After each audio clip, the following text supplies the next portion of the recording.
নমস্কার, আপনাদের এক অমরত্বের গল্প শোনাই। পশ্চিমবঙ্গেই হয়েছে সেটা।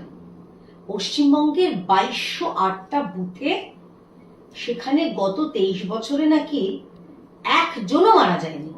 23 বছর বললাম কারণ 2002 থেকে 2-এর পরে যে এখন এসআইআর হচ্ছে, এর মধ্যে নাকি এই পশ্চিমবঙ্গের 2208টা বুথে একটাও ডেড ভোটার নেই, অর্থাৎ মৃত ভোটার নেই। এবং এর শীর্ষে কে আছে জানেন তো? সেই দক্ষিণ 24 পরগনা ডায়মন্ড হারবার মডেল, নাকি ভাইপো মডেল বলবো আমি জানি না।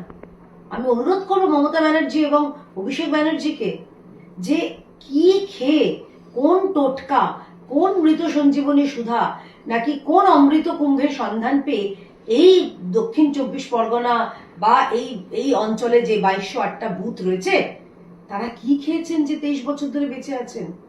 আরে শুধুমাত্র এটা একার নাকি, এই স্বাদ ভাগ করুন, সারা রাজ্যে সারা দেশে ছড়িয়ে দিন।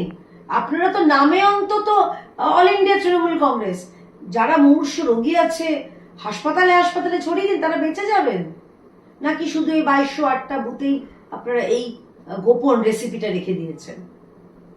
আমরা বলছি যে বিএলওদের যেভাবে ধমকানি চমকানি এবং যেভাবে তাদের গান পয়েন্টে রেখে মৃত ভোটার বাদ দেওয়া হচ্ছে না, ডেড ভোটার, মৃত ভোটার, ভুয়ো ভোটার বাদ দেওয়া হচ্ছে না, আবার অন্যদিকে জামাতি, জেহাদি, রোহিঙ্গা, অনুপ্রবেশকারী বাংলাদেশিদের যেভাবে ভোটার তালিকায় ঢোকানো হচ্ছে, এটা চলবে না।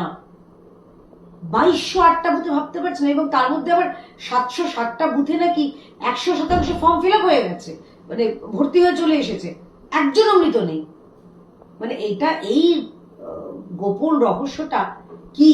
এই অমরত্ব লাভ পাওয়ার কি সেই টোটকা?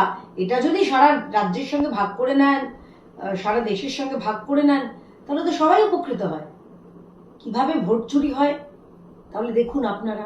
দিনে দুপুরে পুকুর চুরি আমরা শুনেছিলাম, কিন্তু ভোট চুরি, ভোটার চুরি এবং ভোটার তালিকা চুরি, এটা তৃণমূল জমানায় আপনারা চাক্ষুষ দেখতে পাচ্ছেন।